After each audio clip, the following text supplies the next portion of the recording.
Bismillahirrahmanirrahim. Assalamualaikum warahmatullahi wabarakatuh. Innal hamdalillah nahmaduhu wa nasta'inuhu wa nastaghfiruh wa na'udzu billahi min shururi anfusina wa sayyiati a'malina. May yahdihillahu fala mudilla lahu wa may yudlilhu fala hadiya lahu. Wa asyhadu an la ilaha illallah wahdahu la syarika lah wa asyhadu anna Muhammadan abduhu wa rasuluh sallallahu alaihi wa ala alihi wasallam. Qala Allah subhanahu wa ta'ala, ya ayyuhalladzina amanu taqullaha haqqa tuqatih wa la tamutunna illa wa antum muslimun. Ya ayyuhan nasu taqu rabbakumul ladzi khalaqakum min nafsin wahidah wa khalaqa minha zawjaha wa batha minhuma rijalan katsiran wa nisaa'a wattaqullaha alladzi tasaaluna bihi wal arham innallaha kana 'alaikum raqiba. Ya ayyuhalladzina amanu taqullaha wa qulu qawlan sadida yuslih lakum a'malakum wa yaghfir lakum dhunubakum wa may yuti'illaha wa rasulahu faqad faza fawzan 'azima. Amma ba'd. Ma'asyiral muslimin wal muslimat rahimani wa rahimakumullah. Pertama, marilah kita panjatkan puji dan syukur kehadirat Allah Subhanahu wa taala atas segala nikmat yang Allah anugerahkan kepada kita semua dengan kenikmatan yang sangat banyak. Sampai-sampai Allah Subhanahu wa taala menyebutkan wa in ta'uddu nikmatallahi la tuhsuha, dan jika kalian menghitung nikmat-nikmat Allah maka tidak akan pernah mampu untuk menghitungnya. Maka hendaklah kita senantiasa bersyukur kepada Allah Subhanahu wa taala atas segala karunia, nikmat dan kebaikan yang Allah berikan kepada kita semua. Di antara kebaikan dan nikmat yang sangat besar yang Allah berikan kepada kita semua adalah dimudahkannya kita untuk bisa berkumpul sesama mukmin, ya, sesama muslim, dan insyaallah kita saling mencintai karena Allah, ya, dan ini merupakan satu amalan yang luar biasa. Karena orang-orang yang memiliki sifat seperti ini, maka dia adalah orang-orang yang sempurna dalam imannya. Sampai Nabi kita Muhammad SAW pernah menyebutkan bahwa ikatan iman yang paling kuat adalah cinta karena Allah dan benci karena Allah. Rasul pernah mengatakan, awthaqu ural iman al-hubbu fillah wal bughdu fillah. Ikatan iman yang paling kuat adalah kecintaan karena Allah dan kebencian karena Allah. Ya, bercinta, kita cinta seorang karena Allah dan benci pun karena Allah. Maka Imam Ahmad bin Hanbal pernah ditanya, ya Imam, apa yang dimaksudkan seseorang cinta kepada orang lain karena Allah? Beliau mengatakan, engkau mencintainya bukan karena harta yang dia miliki, tapi apa? Betul-betul karena Allah. Kita cinta kepada orang lain karena kesolehan yang ada pada dirinya, karena kebaikan yang ada pada dirinya, sehingga apa? Hati kita akan menyatu. Maka orang-orang seperti ini di hari kiamat kelak akan dipanggil Allah Subhanahu wa taala. Allah mengatakan, aina al-mutahabuna fiyya al-yawma udhilluhum fi dhilli yawma la dhilla illa dhilli. Mana orang-orang yang dulu ketika di dunia mereka saling mencintai karena aku, di hari ini aku akan berikan naungan kepadanya di hari yang tidak ada naungan melainkan naungan dari aku. Ibarat Bapak sekalian, Allah Subhanahu wa taala memberikan kemuliaan kepada orang tadi, itu orang-orang yang saling cinta karena Allah. Dengan apa? Allah siapkan naungan pada hari kiamat, di hari yang terik matahari luar biasa, ya, manusia kepayahan, kepanasan, namun apa? Orang-orang ini akan mendapatkan naungan pada hari kiamat.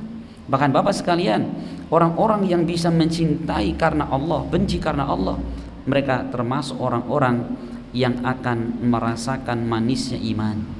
Nabi kita Muhammad SAW menyebutkan dalam hadis yang diriwayatkan Bukhari Muslim, Beliau mengatakan salasun man kunna fihi wajada bihinna halawatal iman. Beliau mengatakan 3 perkara yang jika 3 perkara ini ada pada diri seseorang, maka dia akan merasakan manis dan lezatnya iman.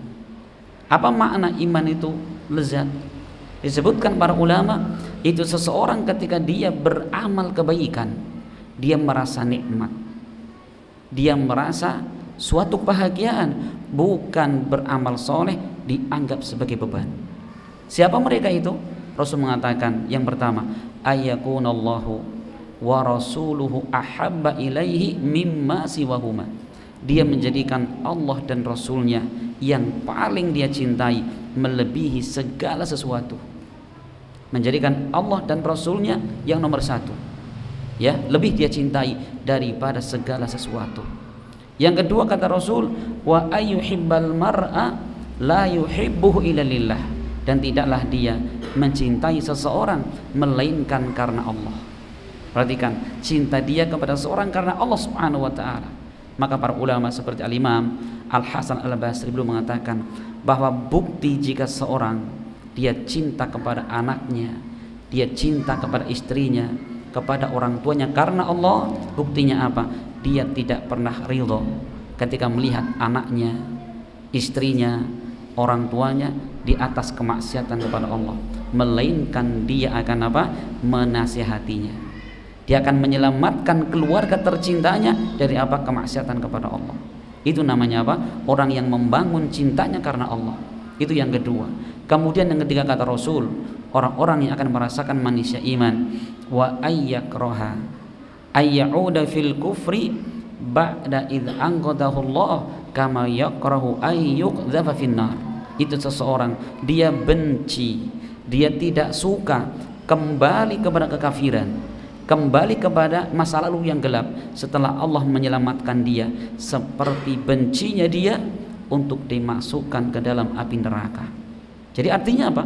Orang-orang tersebut betul-betul setelah Allah berikan petunjuk kepada dia, petunjuk agama, petunjuk sunnah, betul-betul dia pegang kuat-kuat, ya, dan dia tidak suka, tidak mau kembali seperti masa lalunya. Maka segala pintu, segala celah yang bisa mengantarkan ke masa lalunya akan dia tinggalkan jauh-jauhnya. Ini kata Rasul, 3 perkara yang jika ada pada diri seorang hamba, maka dia akan merasakan lezat dan manisnya keimanan. Semoga Allah Subhanahu wa taala menjadikan kita semua termasuk orang-orang yang kita merasakan kelezatan iman, yaitu orang-orang yang ketika beribadah kepada Allah Subhanahu wa taala kita merasakan kesejukan hati, kebahagiaan, ketentraman. Bukan beribadah kepada Allah dianggap sebagai beban dan keberatan. Ma'asyal muslimin wal muslimat rahimani wa rahmakumullah. Insyaallah kita akan kembali melanjutkan agenda kajian rutin kita masih di dalam kitab Adh-Dhurar Al-Bahiyah fil Masailil Fiqhiyah karya Al-Imam Muhammad ibn Ali Asy-Syaukani rahimahullah. Dan insyaallah kita akan masuk di pembahasan berikutnya. Kita masih berada di 1/4 yang ketiga. Jadi fikih Islam sering kita ingatkan kata para ulama itu terbagi menjadi 4. Yang pertama adalah fikih ibadah. Alhamdulillah sudah kita baca, ya, termasuk di dalamnya fikih tentang sholat. Kemudian sebelumnya ada wudu, ada mandi, macam-macam air, kemudian zakat, puasa, haji, ya, sudah kita jelaskan. Kemudian yang kedua adalah fikih tentang munakahat, seputar masalah pernikahan. Ini pun alhamdulillah telah kita jelaskan, dan kita sedang berada di 1/4, di penghujung 1/4 yang ketiga, yaitu kita masih berada di pembahasan tentang fikih muamalah. Tentang fikih muamalah. Insyaallah penulis kitab di sini belum mengatakan yang berikutnya Kitabus Sulh. Kitabus Sulh, kitab yang menjelaskan tentang masalah sulh. Apa sulh? Kalau bahasa kita adalah perdamaian. Perdamaian, sulh. Ya. Apa itu sulh? Apa itu perdamaian? Secara bahasa, perdamaian adalah at-taufiq. ai qat'ul munazaah, yaitu memutuskan tentang sengketa, memutuskan tentang persengketaan. Nah, itu dengan namanya perdamaian. Adapun secara istilah para ulama, bahwa yang namanya sulh adalah huwa al-aqdul lati tanqati'u bihi khusumatu al-mutakhasimain, yaitu suatu akad yang akan memutuskan dengannya persengketaan di antara dua orang yang sedang sengketa. Jadi menyelesaikan masalah, biar tidak selamanya jadi masalah, ya, menjadi persengketaan, maka bisa ditempuh dengan jalur perdamaian. Ya, bahkan perdamaian itu bisa kepada sesama muslim, bahkan bisa dengan non muslim, kan gitu.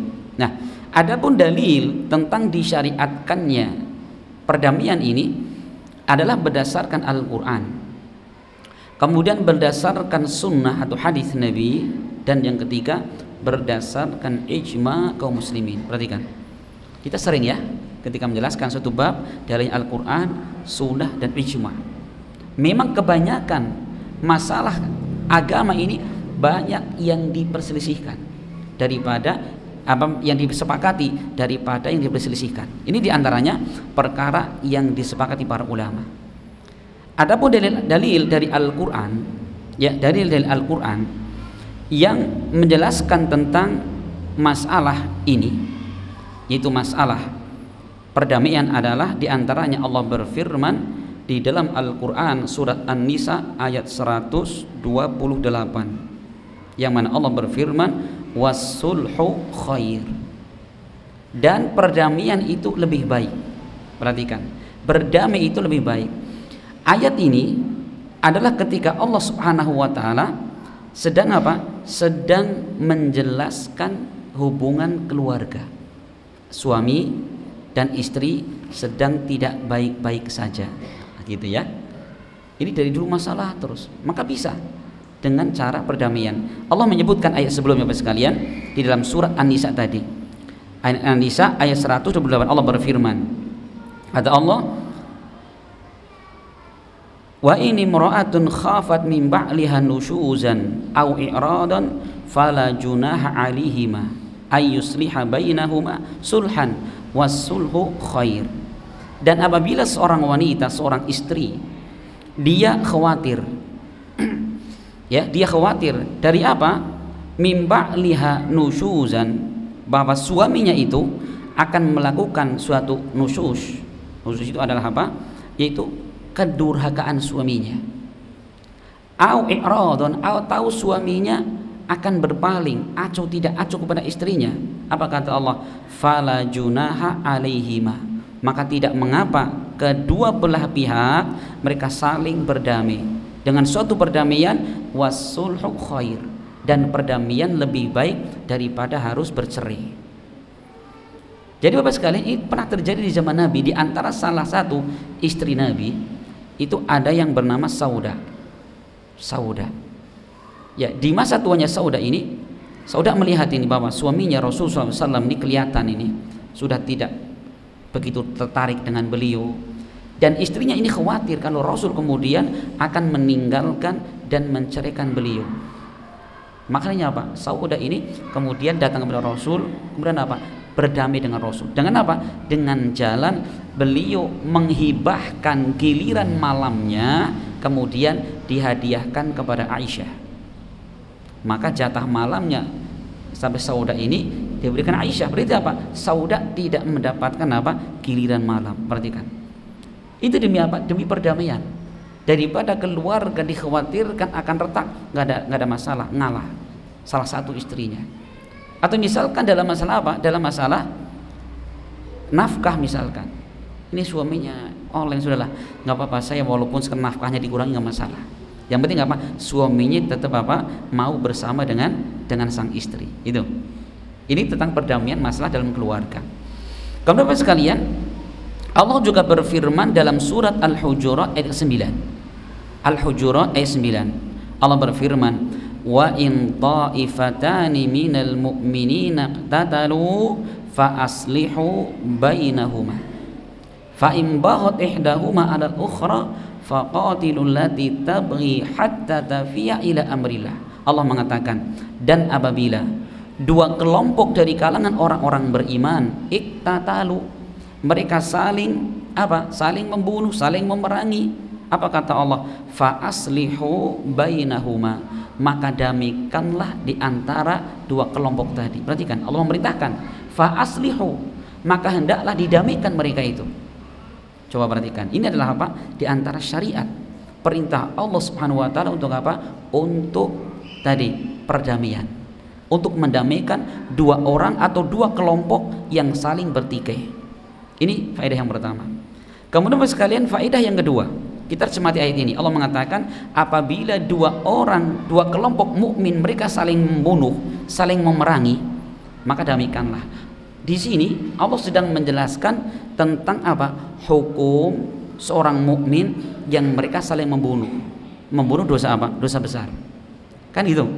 Perhatikan, dua orang mukmin yang mereka saling membunuh, tapi apa? Allah Azza wa Jalla masih menamakan mereka sebagai seorang mukmin. Ini merupakan dalil Ahlus Sunnah wal Jamaah yang mengatakan bahwa seorang mukmin yang melakukan dosa besar, maka apa? Dia tidak kafir. Cuman apa? Dia mukmin naqisul iman. Mukmin tapi apa? Kurang keimanannya. Berarti apa sekalian? Ini ada merupakan sekaligus bantahan kepada kelompok Khawarij yang mereka punya keyakinan bahwa seorang mukmin yang mereka melakukan dosa besar secara otomatis gugur keimanannya. Ini perhatikan, dua mukmin yang saling memerangi, saling membunuh, tapi apa? Allah masih menamakan mereka sebagai dua kelompok mukmin. Gitu ya. Ini menunjukkan tadi bahwa dosa besar yang dilakukan seorang mukmin ini tidak mengeluarkan mereka dari keislaman. Nah, ini faedah yang kedua. Kemudian Bapak sekalian, ayat yang berikutnya yang menjelaskan tentang apa? Tentang masalah perdamaian. Ada dalam surat An-Nisa ayat 114. Allah berfirman, la khaira fi katsirin min najwahum illa man amara la khaira fi katsirin min najwahum illa man amara bi sadaqatin au ma'rufin au islahim bainan nas. Ya, Allah mengatakan tidak ada kebaikan fi katsirin min najwahum, dalam kebanyakan apa? Bisik-bisik mereka, ucapan rahasia mereka, kecuali orang yang memerintahkan agar orang bersedekah atau memerintahkan orang untuk berbuat yang baik atau mendamaikan di antara dua orang yang sedang bertikai.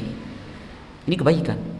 Berbisik-bisik yang baik ini tadi, apa diantaranya? Yaitu untuk mendamaikan dua orang yang saling bermusuhan, yang saling bersengketa. Ini perhatikan, ini pujian dari Allah Subhanahu wa taala. Ini Al-Qur'an. Adapun dalil dari sunnah Nabi SAW, Rasul bersabda dalam sebuah hadis yang diriwayatkan Abu Dawud, Tirmidzi dan selainnya, dan hadis ini disahihkan Syekh Al-Albani rahimahullah. Rasul bersabda, as-sulhu jaizun bainal muslimina illa sulhan ahalla haraman au harram halalan. Rasul mengatakan, perdamaian itu diperbolehkan di tengah-tengah kaum muslimin, kecuali perdamaian yang menghalalkan yang haram atau mengharamkan yang halal. Perhatikan Pak, jadi perdamaian itu adalah apa?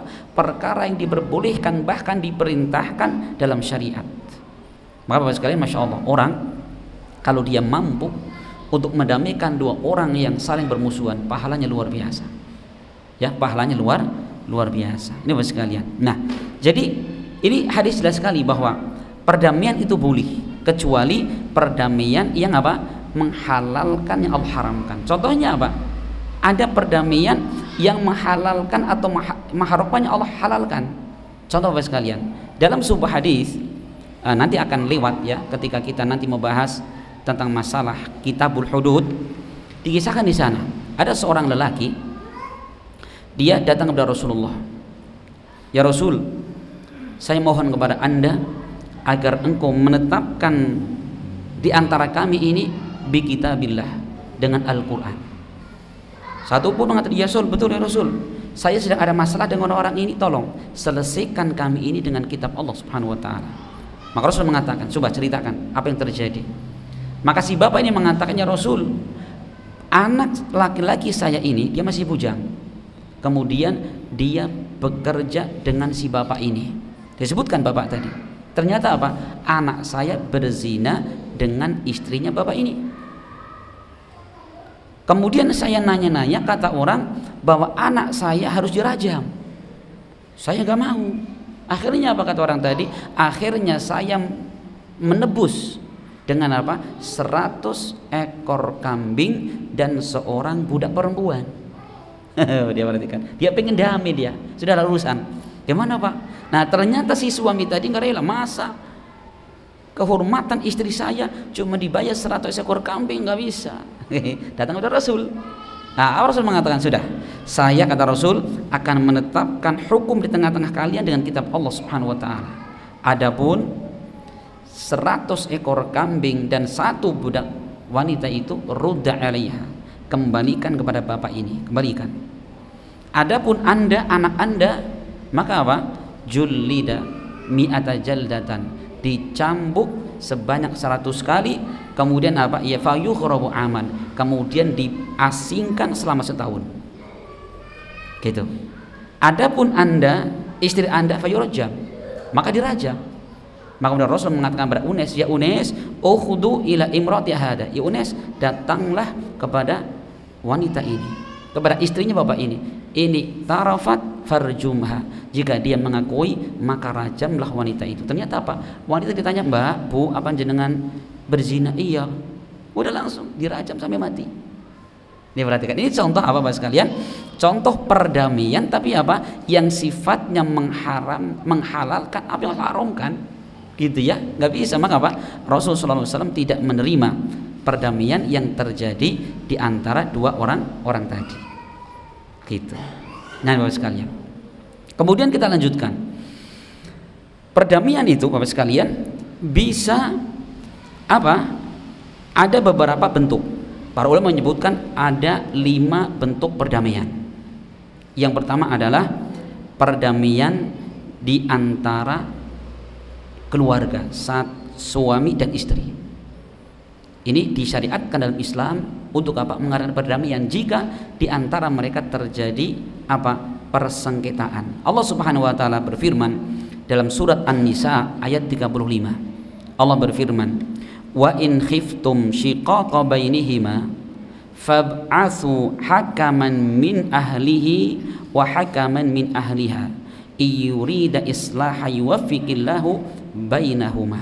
Allah mengatakan, dan apabila kalian khawatir akan apa? Terus terjadi persengketaan bahkan perceraian di antara kalian berdua suami istri, bagaimana caranya? Fab'atsu hakaman min ahlihi, maka utuslah seorang hakim dari keluarga laki-laki dan seorang hakim dari keluarga perempuan. Kapan? Iyurida islahan, jika keduanya menginginkan perbaikan, yuwaffiqillahu bainahuma, niscaya Allah akan memberikan taufik, niscaya Allah akan menyatukan kembali di antara dua orang tadi. Ini Bapak sekalian, ini adalah apa? Tahapan seorang mukmin ketika apa? Menghadapi keluarga yang apa? Sedang terjadi masalah, bahkan apa? Nyaris pecah apanya? Kapalnya, Pak. Maka Islam menuntunkan. Nah ini jadi ini cara terakhir ini. Nanti hakim dari kedua belah pihak dirumuskan. Kalau memang dipertimbangkan maslahatnya lanjut, kalau memang ternyata tidak memungkinkan dilanjutkan, dipisahkan. Nah, tapi Bapak sekalian, sebelum melakukan perdamaian ini, ya, ini Allah menyebutkan apa tahapan sebelumnya. Ini ayat sebelumnya Allah mengatakan, wallati takhafuna nusyuzahunna, dan para wanita yang kalian para suami khawatir terhadap kedurhakaan mereka. Bagaimana caranya? 1, fa'iduhunna, maka nasihatilah mereka. 1. Jadi kalau mendapati istri yang kurang nurut, istri yang kurang baik akhlaknya, apa yang pertama dilakukan? Allah mengatakan fa'iduhunna, nasihatilah mereka. Nasihat disampaikan tidak tembus, tidak mempan, metode kedua, wahjuruhunna fil madaji, pisahlah mereka dari tempat tidurnya. Ya, perhatikan. Untuk apa? Memberi efek jerah. Bagaimana merananya orang yang ditinggal tidur suaminya, gitu. Nah, tapi kata para ulama, dilihat kalau memang ditinggal tidur di tempat tidurnya jadi efek jerah, bukan malah alhamdulillah bisa HP-an sepanjang malam diganti lagi. Ini kadang ada model gitu, ya ada. Nah, yang kedua, kalau ternyata dipisah tidur tetap saja kayak gitu, yang ketiga, fatribuhun, pukullah mereka. Tentunya apa kata para ulama tafsir, yaitu darban ghairu mubarrih, pukulan yang tidak menyakitkan. Jangan sampai mukul pakai kursi, Pak. Rumah sakit malah. Gagang sapu, gagang cangkul, astagfirullahaladzim. Ya sudah, ke rumah sakit jadinya. Gitu ya. Nah, enggak. Allah mengatakan pukullah mereka dengan apa? Pukulan yang tidak menyakitkan. Ketiga, jika dipukul tetap saja ngeyel seperti itu. Nah, sudah ini. Allah mengatakan apabila seorang suami yang dia khawatir ya akan terus terjadi persengketaan dengan istrinya tadi, fab'athu hakaman min ahlihi wa hakaman min ahliha, maka utuslah ya seorang hakim, orang yang adil, orang yang baik agamanya dari pihak keluarga suami dan dari pihak keluarga istri. Nah, ini yang menentukan. Kalau ternyata memungkinkan untuk dikumpulkan kembali, maka mereka yang mempertimbangkan akan kumpul. Tapi kalau ternyata tidak didapati ya ada kebaikan di situ, lah kan setiap hari perang terus, istrinya sering jalan-jalan terus, suaminya nggak mau damai, ya sudah, berarti apa? Mungkin lebih baik damai, lebih baik untuk keduanya. Nah, ini Bapak sekalian, ini yang pertama, perdamaian apa? Di dalam masalah kekeluargaan. Kemudian yang kedua adalah apa? As-sulhu baina ta'ifataini al-mutaqatilaini minal muslimin, yaitu mendamaikan dua kelompok dari kaum muslimin yang mereka saling membunuh atau saling berperang. Apa mungkinnya? Mungkin, Pak. Ya, lomba Agustusan sepak bola terjadi pertempuran gitu ya, didamaikan. Allah mengatakan tadi dalam ayatnya, wa in ta'ifatani minal mu'minina qatatalu fa aslihu bainahuma. Apabila dua kelompok dari kaum muslimin mereka saling membunuh, saling memerangi, maka damaikanlah di antara mereka. Surat Al-Hujurat ayat ke-9. Kemudian yang ketiga Bapak sekalian, yaitu as-sulhu bainal muslimina wal kufar al-mutaharibin, mendamaikan antara orang-orang muslim dengan orang-orang kafir yang mereka memerangi kaum muslimin. Mungkin nggak mungkin Rasulullah SAW pernah melakukan sulh Hudaybiyah. Apa itu? Perdamaian Hudaybiyah. Padahal apa itu? Ini perdamaian saat itu Rasulullah SAW dan kaum muslimin hendak datang ke Mekah untuk apa, Pak? Untuk menunaikan ibadah haji. Tapi apa? Dihadang sama penduduk Mekah, musyrikin Mekah. Apa intinya? Di tahun itu kaum muslimin tidak boleh haji. Ternyata Pak, Rasul nulis perjanjian itu. Perhatikan ya, Masya Allah, perjanjian, kemudian tahun depan baru bisa melakukan haji. Ini yang ketiga.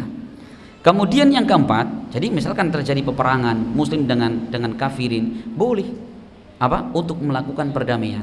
Kenapa sekalian? Sebenarnya kaum muslimin itu adalah umat yang tidak suka dengan apa tadi? Dengan pertempuran, tidak.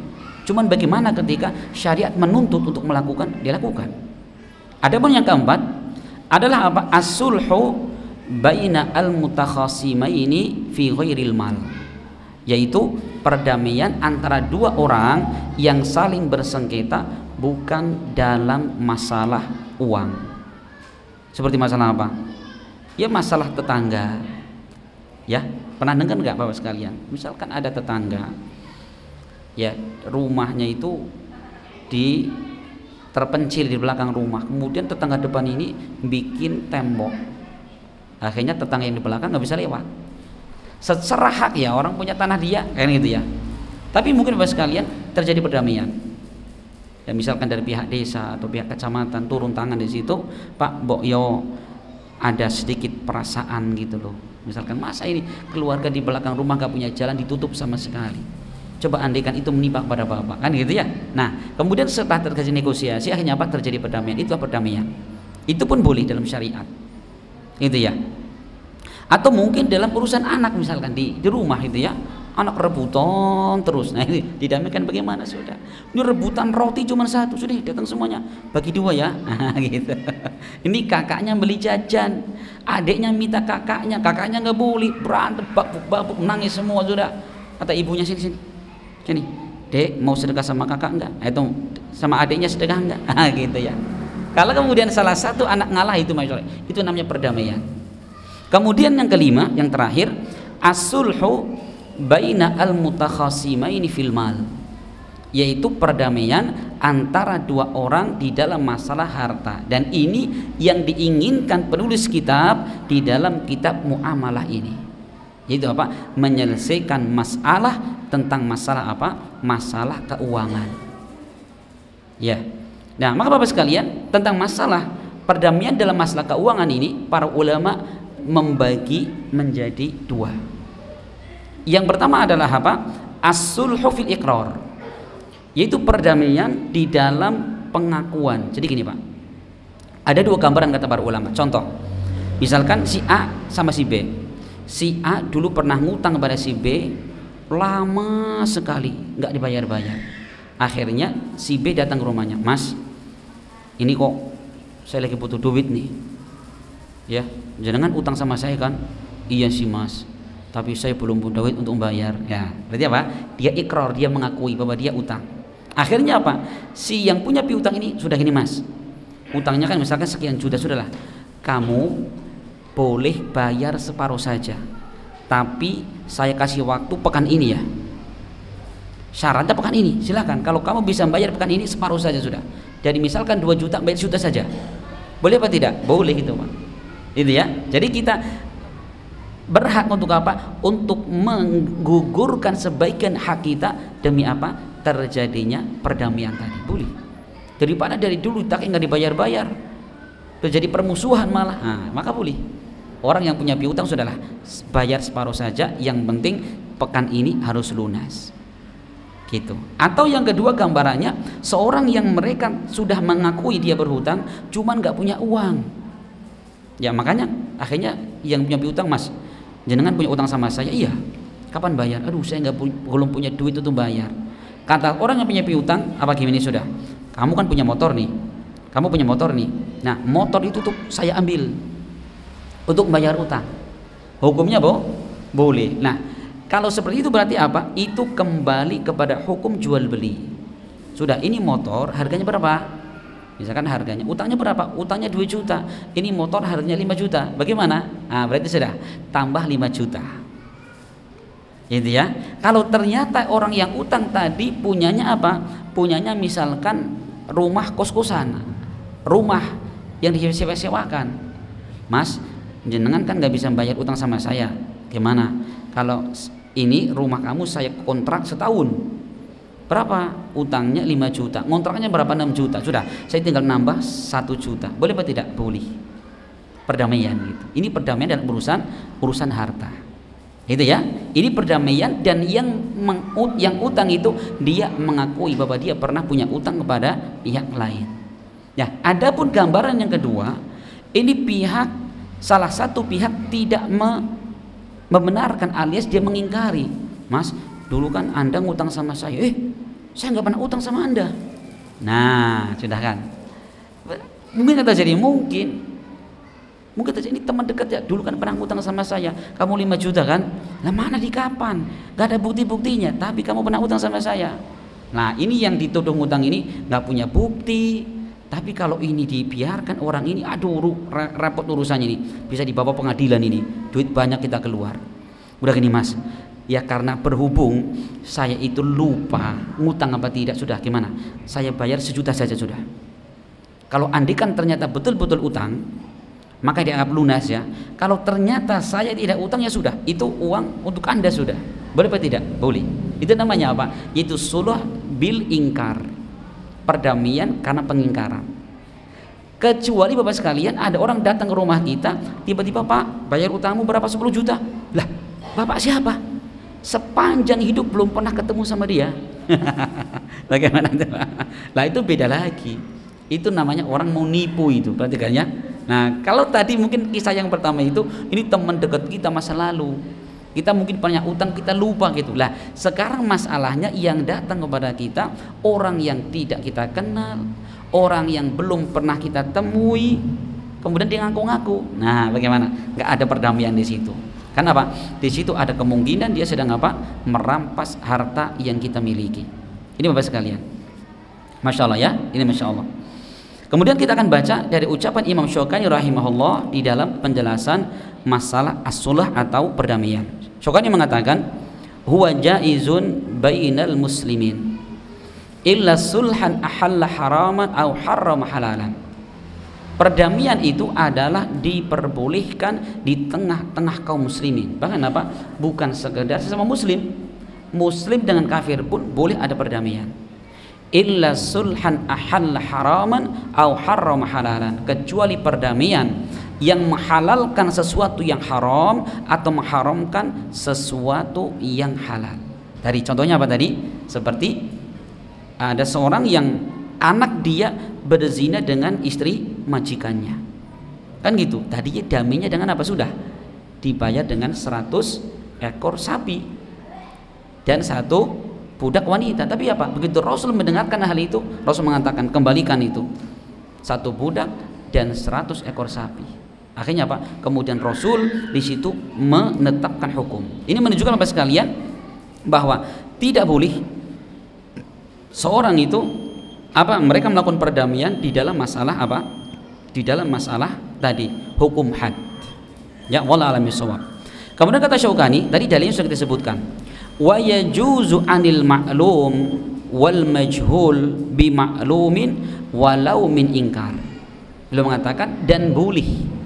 Ya, perdamaian itu terjadi anil ma'lum wal majhul, dengan sesuatu yang sudah diketahui dan belum diketahui. Ya, walaupun apa? Walaupun dalam perkara pengingkaran. Apa maksudnya Bapak sekalian? Gini Pak. Jadi udah Isya. Monggo adzan dulu. Udah masuk Isya belum? Ya, monggo adzan dulu, nanti kita lanjutkan.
Ya, bismillah.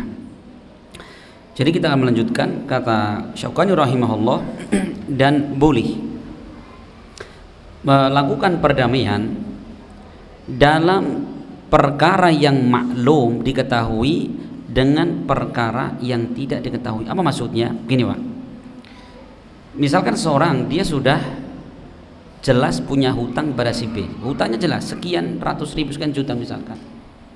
Ini kemudian ketika dibayarkan itu punya sudah, nanti bayarannya pakai ini, itu nggak jelas berapa jumlahnya, itu dibolehkan. Imam Syaukani rahimahullah beliau berdalilkan dengan kisah yang diriwayatkan Imam Bukhari, yaitu Jabir bin Abdillah. Beliau pernah bercerita bahwa bapak beliau Abdillah itu beliau terbunuh di perang Uhud sebagai syahid. Tapi ternyata apa? Bapaknya itu punya banyak tanggungan hutang. Maka bagaimana? Kemudian fashtadal gharama'u fi huquqihim. Maka orang-orang yang punya piutang kepada bapaknya ini nagih dengan keras, dengan paksa. Gitu ya. Maka bagaimana? Maka kemudian Jabir mengatakan fa'ataitu nabiyya fasa'alahum ayyaqbalu thamarahati'i wa yuhallilu abi fa'abahu. Maka aku pun mendatangi Nabi agar apa? Gimana Rasul? Ini orang-orang pada nagih bapak saya, ya. Dan kemudian apa? Tolong ya Rasul sampaikan kepada mereka agar apa? Agar mereka menerima buah kurma yang ada di kebun bapak. Ya. Kemudian apa? Agar mereka menghalalkan kekurangan hutang bapak saya. Tapi apa? Orang-orang tadi yang nagih utang ini enggan, tidak mau. Pokoknya harus bentuknya uang. Perhatikan Bapak sekalian. Apa kita ambil di situ? Masya Allah. Satu, bagaimana seorang sahabat Jabir bin Abdillah ketika melihat bapaknya wafat walaupun matinya syahid, tapi masih punya tanggungan hutang, Masya Allah. Ya, berusaha keras untuk bisa apa?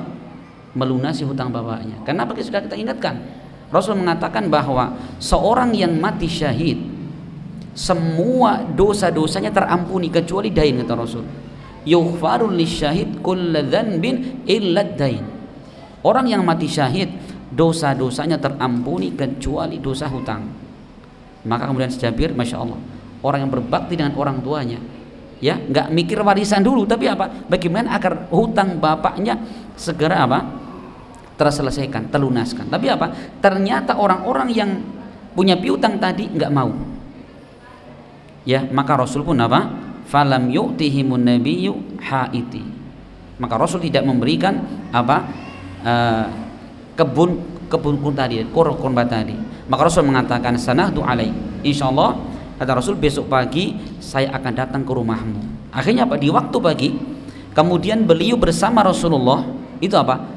Mendatangi kebun tadi, dan Rasul berkeliling di kebun kurma tadi, dan Rasul mendoakan keberkahan kepada pohon kurma tadi. Kemudian apa? Siangnya dipanen. Kemudian apa? Habis itu apa? Kemudian dibayarkan hutang-hutangnya. Apa yang terjadi? Ternyata kurmanya masih sisa. Yang kita ambil di situ bagaimana? Rasul Shallallahu Alaihi Wasallam, ya, ini berusaha mendamaikan dua orang tadi yang bersengketa dengan apa? Dengan sesuatu yang belum jelas hasilnya, gitu kan? Utangnya jelas sekian, cuman yang untuk membayar nggak jelas berapa. Itu kita ambil. Cuman apa? Pihak sana tidak mau menerima. Ya sudah, maka opsi berikutnya baru kemudian Rasulullah berlakukan. Ini ya, ini menunjukkan bahwa boleh, kata Syaukani rahimahullah, seorang yang dia mendamaikan sesuatu yang jelas dengan sesuatu yang tidak atau belum jelas. Gitu ya. Kemudian Bapak sekalian, Syaukani terakhir mengatakan wa anid dami kalmal, dan juga perdamaian itu bisa dalam urusan darah. Bisa dalam urusan darah, maksud pembunuhan. Ya. Jadi Bapak sekalian, dikisahkan dalam sebuah hadis yang diriwayatkan Imam Ahmad, Tirmidzi dan selainnya bahwa dari sahabat Amr bin Syu'aib, dari bapaknya dari kakeknya, Rasul pernah mengatakan, man qatala muta'ammidan dafa ila auliya il maktul. Rasul mengatakan barang siapa yang dia membunuh orang lain dengan sengaja, dafa'a ila auliya il maktul, hendaklah dia mendatangi siapa? Wali orang yang dibunuh. Fa in sya'u qutilu, jika memang mereka menghendaki, maka pembunuhnya akan dibunuh. Wa in sya'u akhadhu diyah, kalau ternyata keluarganya mau, bagaimana? Agar mereka mengambil diyah. Apa diyah itu? Denda. Apa dendanya? Wahiyya, kata Rasul, salasuna hiqqatan wa salasuna jada'atan wa arba'una hilfatan, yaitu 30 ekor onta berumur 3 tahun, 30 berumur 4 tahun, selainnya 40. Berarti berapa? 100 ekor onta. Masya Allah. Perhatikan ya. Kemudian apa?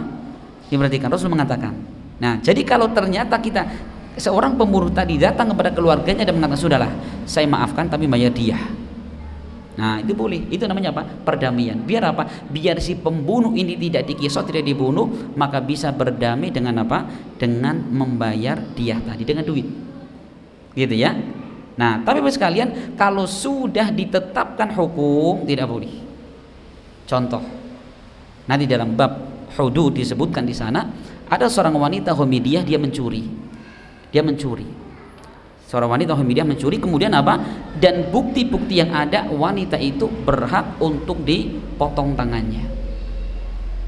Kemudian si wanita ini minta bantuan kepada siapa? Bantuan kepada Zaid ibn Harithah, yaitu dulu anak angkat Nabi. Tolong ya Zaid, tolong apa namanya, datangilah Rasulullah, kamu kan dekat sama Rasul, untuk minta syafaat, barangkali ada keringanan hukum. Perhatikan ya. Maka datang Harith Zaid, ya Rasul, bisa enggak engkau berikan saya mengaji syafaat agar apa? Diringankan hukumannya. Apa kata Rasul? Rasul mengatakan, tashfa'u fi haddin min hududillah, apakah engkau meminta syafaat dalam hukum ketetapan Allah Subhanahu wa taala? Ya. Yang akhirnya belum mengatakan itu tidak boleh. Ya, kemudian apa? Dan kemudian Rasul mengatakan, ya Zaid, andaikan wahai aimullah, wahai hamba-hamba Allah, ya andaikan putri Fatimah putri Muhammad mencuri, niscaya akan aku potong langsung tangannya. Ini apa artinya? Enggak boleh. Ketika ditetapkan hukum, dia mencari syafaat, minta keringanan, enggak boleh. Gitu ya, agar apa? Diringankan hukumnya. Kalau tadi kan ada pilihan, boleh dibunuh, diqisas, atau boleh untuk membayar diyah. Ini Bapak sekalian. Kemudian yang terakhir kata Syaukani, terakhir belum mengatakan wa anidami kal mali bi aqalli minad diyati au aksar. Nah, sekarang walaupun dalam perkara pengingkaran. Jadi Bapak sekalian, jadi kalau ada misalkan pengingkaran tadi, ini Syaukani mengulangi lagi. Amma jawazus sulhi walau kana an ingkar, adapun diperbolehkan mengadakan perdamaian walaupun dalam hal pengingkaran. Gini Pak, beliau mengisahkan satu hadis yang datang dari sahabat Ka'ab bin Malik. Jadi Ka'ab bin Malik pernah bercerita dulu di zaman Nabi SAW ada 2 orang di masjid. Yang satu nagih utang sampai marah-marah, suaranya tinggi, sampai terdengar Rasul yang ada di rumah. Maka kemudian apa?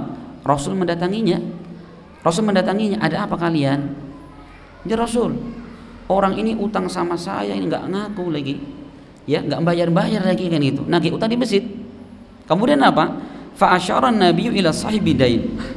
Maka Rasul kemudian memberikan isyarat kepada orang yang punya hutang tadi untuk apa? Ayyadha asyatra dainihi, untuk dia menggugurkan, meletakkan separuh dari hutangnya, kemudian yang separuhnya dibayar. Ini Pak, tadi 2 orang sedang sengketa di masjid. Satu nagih utang, mana kamu utangnya? Saya utang kapan? Kamu utang sama saya 1 juta kan gitu. Mana utangnya? Belum pernah utang sama kamu. Nah, Rasul ketika melihat seperti itu, apa kata Rasul? Beliau ngasih isyarat kepada orang yang nuduh tadi, Mas, dikurangi utangnya, letakkan separuh, bayar separuh saja. Akhirnya apa? 2 orang ini pun terjadi perdamaian. Perhatikan, masya Allah ya, luar biasa. Ini Bapak sekalian ayat-ayat dan hadis Nabi SAW yang menjelaskan tentang masalah as-sulah ataupun perdamaian. Ini Bapak sekalian yang bisa kita sampaikan, dan kita selesai membaca dari ucapan Al-Imam Syaukani rahimahullah. Sebelum kita tutup, barangkali ada yang disampaikan atau yang ditanyakan, maka dipersilahkan. Ada nggak?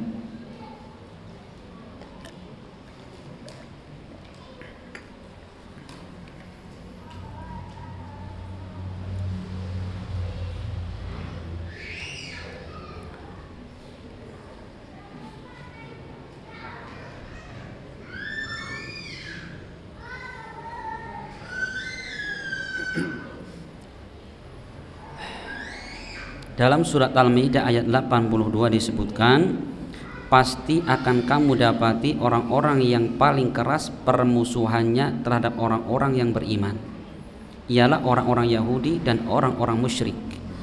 Pertanyaannya, apakah kita sebagai kaum muslimin diperbolehkan untuk melakukan perdamaian dengan mereka, sedangkan mereka senantiasa menebar permusuhan pada orang-orang beriman? Tadi Bapak sekalian sudah kita terangkan pada poin yang berapa tadi, yaitu mendamaikan antara kaum muslimin dengan apa? Orang-orang kafir musyrikin.